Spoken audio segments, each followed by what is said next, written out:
slipped, through salt water and through sweet. He swam, and he swam, and he swam, the current sometimes calm, other times enraged, but always swaddling him as soundly as his absent mother's arms.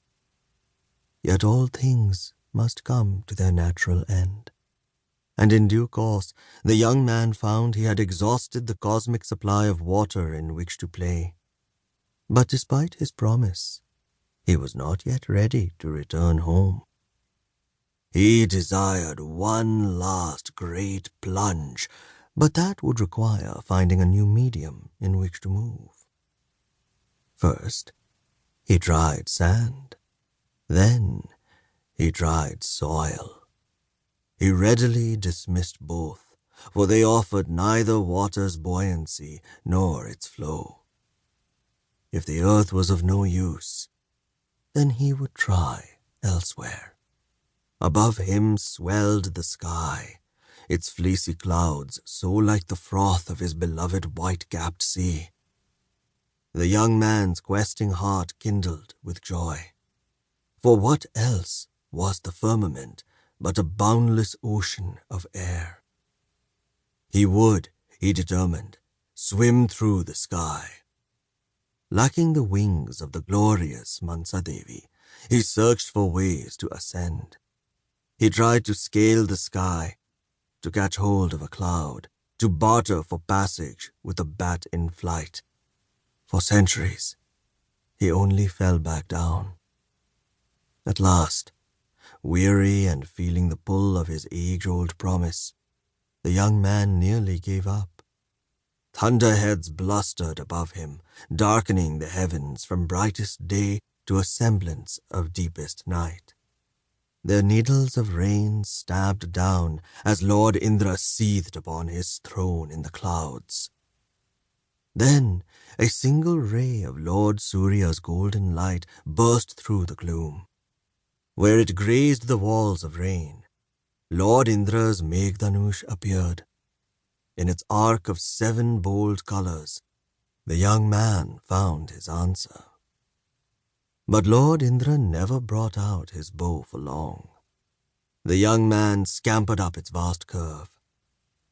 He climbed and climbed, often backsliding, for the Meghdhanush was far more slippery than it looked, until finally he arrived at its peak. Aglow with triumph, he prepared to dive into the ether. Suddenly, Lord Indra shook the massive bow, and bolts of thunder shot through the air. "Who dares lay a hand on my Meghdhanush?" he bellowed. In his fury, he slammed the bow down, down, until it smashed into the kingdom of Nagalok far below.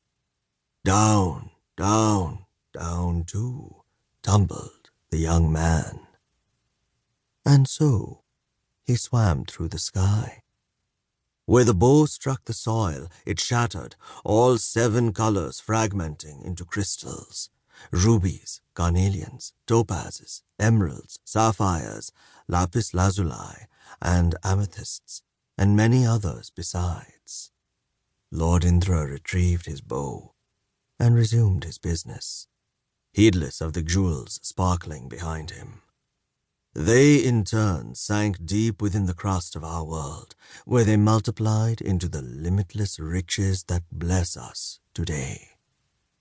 Some claim the boy sprouted cloud wings and swam on into eternity, for he was never seen again. But his gift of the gems will scarce be forgotten. From the Naga Purana, a florilegium of folk tales, property of the official Royal Library at Bhogavati. 1. Wind whooshed past the rolled-down windows and sprayed Tanvi's bangs back into wings as she floored the gas pedal.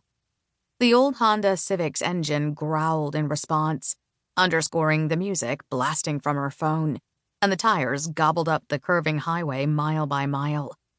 On her left, the mountain glinted in the afternoon light like someone had painted it with honey. "Never gonna stop,"